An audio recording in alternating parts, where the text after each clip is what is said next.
Selamat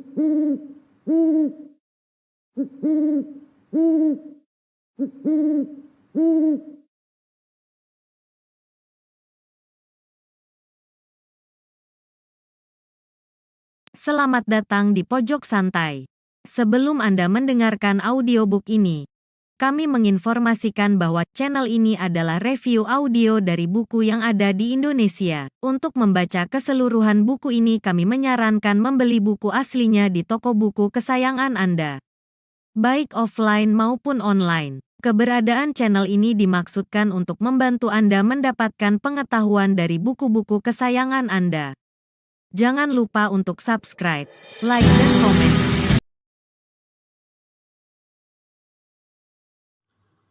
Selamat datang di Pojok Santai, channel khusus yang bahas komik dan novel dengan cara asyik.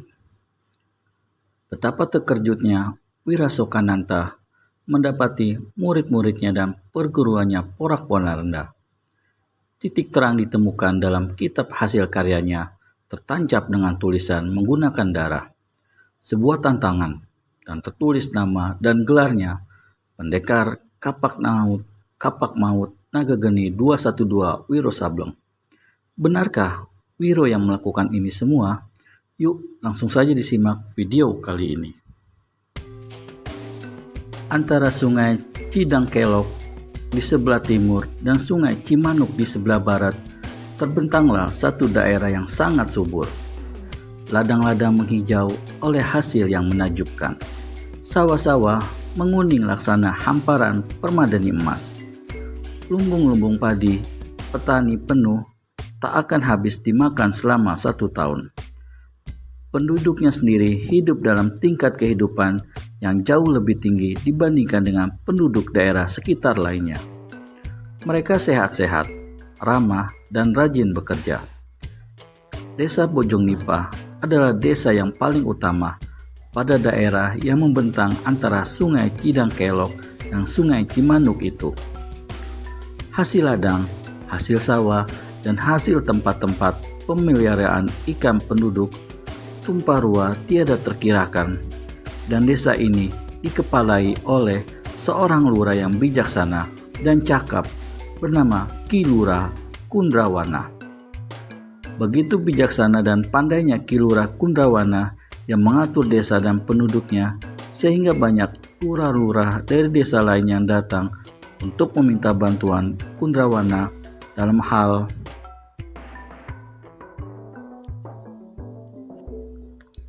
yang ada hubungannya dengan kehidupan penduduk dan pengaturan hidup agar bisa makmur serta tentram. Di satu malam yang mendung gelap dan berangin kencang dingin, Ki Lurah Kundrawana masih kelihatan duduk-duduk di langkan rumahnya yang sederhana, bercakap-cakap dengan istrinya Warisinten. Di sela bibir Ki Lurah Kundrawana yang sudah berumur 45 tahun itu, terselip sebuah pipa yang api tembakaunya hampir mati. "Dingin di luar ini, Kakang," kata Warisinten sambil merapatkan kainnya yang agak menyingkapkan betisnya yang putih bagus. "Ya, tampaknya mau hujan.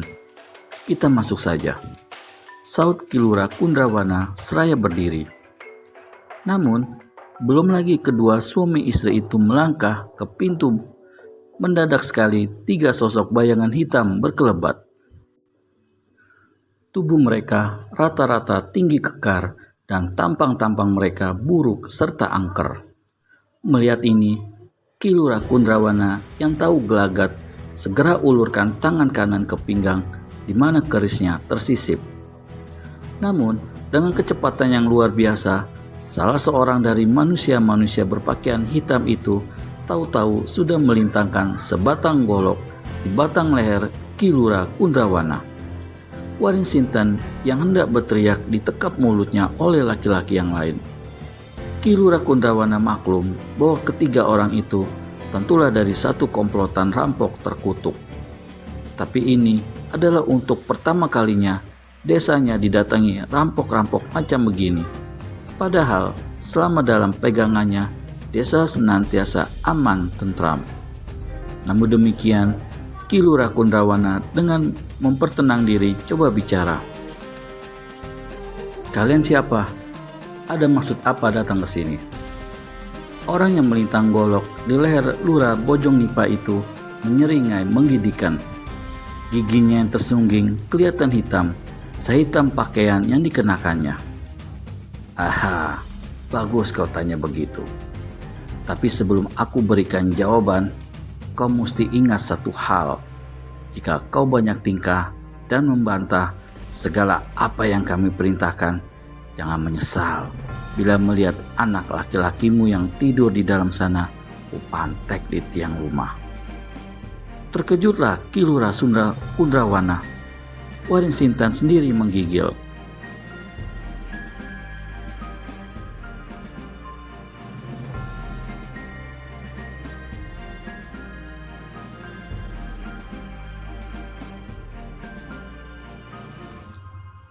Laki-laki berpakaian hitam menyeringai lagi. Sekarang tentang siapa kami. Kau pernah dengar nama komplotan Tiga Hitam dari Kali Comel? Paras Ki Lurah Kundrawana memucat. Saat ini kau berhadapan dengan mereka, Kundrawana. Aku Tapak Luwing adalah pemimpin mereka. Ki Lurah Kundrawana tahu betul dan sering mendengar tentang komplotan Tiga Hitam dari Kali Comel itu.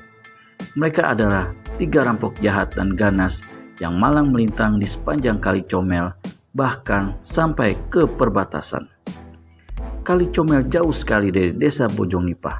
Kenapa tiga manusia bejat ini bisa sampai ke sini? Demikian pikir Kundrawana. Tapak Luwing, kalau kau mau merampok, lakukanlah. Bawa apa yang kalian bisa ambil dan berlalu dari sini dengan cepat. Kepala komplotan Tiga Hitam itu tertawa. Kami selama ini memang dikenal sebagai perampok. Tapi dengan Ki Lurah Kundrawana, hari ini kami datang bukan untuk melakukan perampokan. Tentu saja ucapan ini mengherankan Ki Lurah Kundrawana.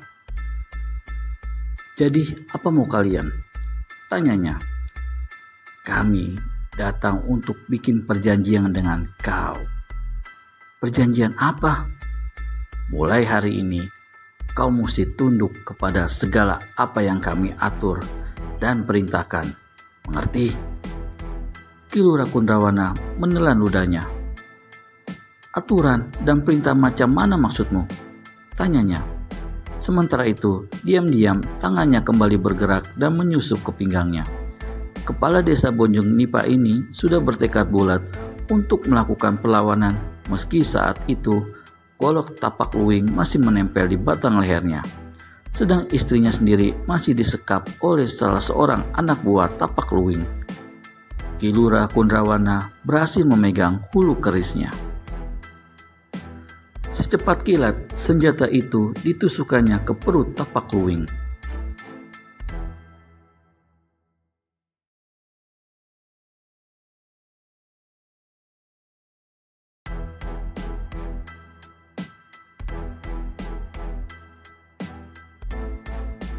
Namun, kepala komplotan Tiga Hitam ini tidaklah sebodoh dan selengah yang diperkirakan oleh Ki Lurah Kundrawana. Sekali tangannya bergerak turun menyapu ke bawah, maka terdengarlah suara beradunya senjata dan percikan bunga api. Disusul oleh jerukan tertahan dari Waring Sintan yang mulutnya disekap. Golok Tapak Luwing membuat mental keris di tangan Ki Lurah Kundrawana. Sedang ibu jari laki-laki itu ikut terbabat putus ujungnya sampai ke kuku. Ki Lurah Kundrawana merintih kesakitan. Darah menguncur dari ibu jarinya yang putus. Sementara itu, golok Tapak Luwing telah menempel kembali pada batang lehernya. Agaknya, kau minta batang lehermu cepat-cepat ditebas ya? Bentak Tapak Luwing. Tebaslah, aku tidak takut. Kalian manusia lak. Tamparan tangan kiri kepala komplotan Tiga Hitam itu menghajar pipi Kundrawana. Pandangannya berkunang, pipinya merah sekali dan sudut bibirnya pecah berdarah. Masih mau buka mulut? Tanya Tapak Luwing. Ki Lurah Kundrawana menggeram dalam hatinya, tapi tak berkata apa-apa. Kau mau dengar dan turut perintahku atau pilih mati? Aku tidak takut mati. Istri Ki juga tidak takut mati, jawab Ki Lurah pula. Tapak Luwing menyeringai. Kalian memang tak takut mati. Tapi apa kalian sanggup menyaksikan anakmu yang ada di dalam sana? Ku bikin menggelinding kepalanya di lantai ini. Ki Lurah Kundrawana terdiam. Tapak Luwing kemudian mendorong laki-laki itu ke dalam dan memerintahkannya duduk di kursi. Demi nyawamu dan nyawa keluargamu, ada bagusnya kita bicara baik-baik, Ki Lurah. Dengar, mulai hari ini dan selanjutnya, kau harus tunduk kepadaku. Aku tanya, kapan pemungutan pajak penduduk kau lakukan setiap bulan? Ki Lurah Kundrawana tak mengerti maksud pertanyaan ini, tapi dia menjawab juga. Hari Senin minggu pertama.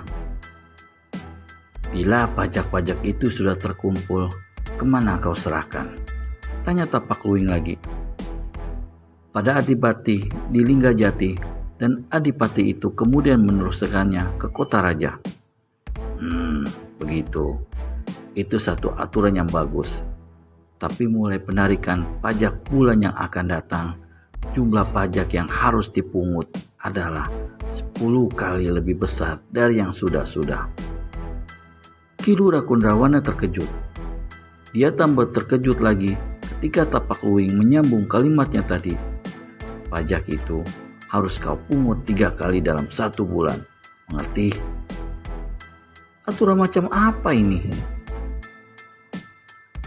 Tak usah tanya aturan macam mana atau macam apa. Yang penting lakukan perintahku, sahut Tapak Luwing.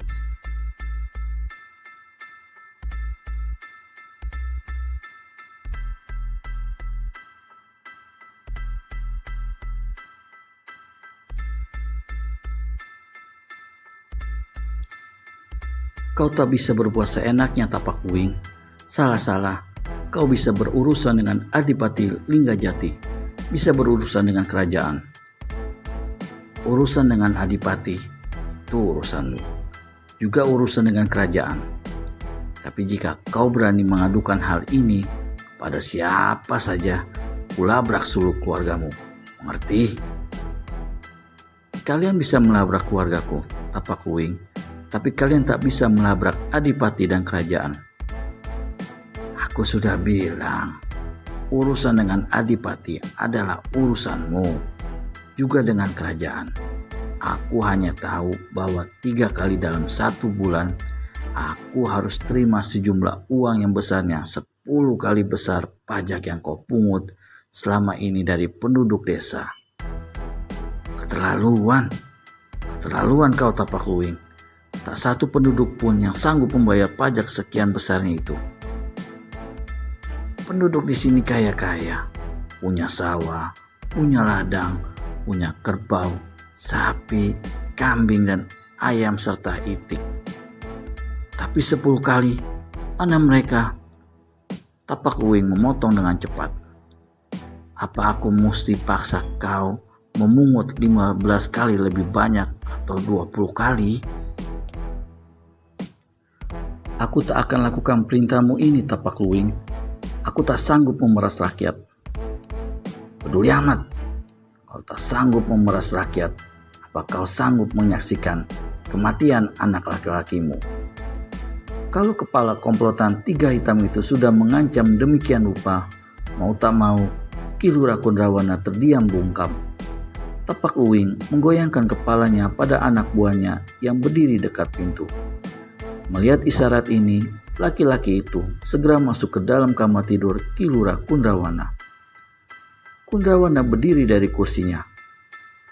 "Kamu apa?" bentaknya. Tapak Luwing mendorong laki-laki itu hingga Kundrawana terduduk kembali ke kursi. Tak lama kemudian, anak buah Tapak Luwing yang masuk kamar muncul di ruangan itu kembali dengan menggendong anak laki-laki Ki Lurah Kundrawana. Anak laki-laki ini baru berumur 4 tahun. Dalam digendong itu, dia masih tertidur nyenyak. Tak tahu apa yang terjadi atas dirinya. Kecemasan segera terbayang di paras Warisinten dan Kundrawana. "Kalian mau bikin apa dengan anakku?" tanya Kundrawana. "Selama kau mengikuti perintahku, anakmu akan selamat, tak kurang suatu apapun. Dia kubawa untuk sementara sebagai jaminan bahwa kau tidak akan mengadukan persoalan ini pada siapapun. Kau dengar, Ki Lurah Kundrawana?" Laki-laki itu tak menjawab. "Dengar?" ulang Tapak Luwing membentak. Ki Lurah Kundrawana mau tak mau terpaksa mengangguk perlahan. "Hasil-hasil pungutan pajak itu selambat-lambatnya harus kau serahkan kepadaku 1 hari sesudah terkumpulnya. Antarkan ke satu pondok tua di persimpangan jalan yang menuju ke Linggajati. Aku sendiri yang akan menunggu kau di sana pada tengah hari."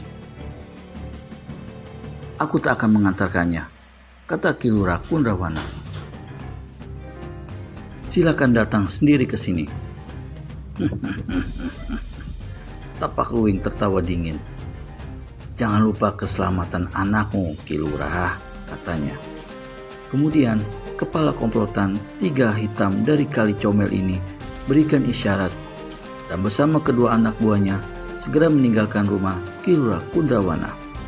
Sungguh malang nasib Ki Lurah Kundrawana. Anak balitanya harus menjadi jaminan pemerasan oleh komplotan 3 hitam dari Kali Comel.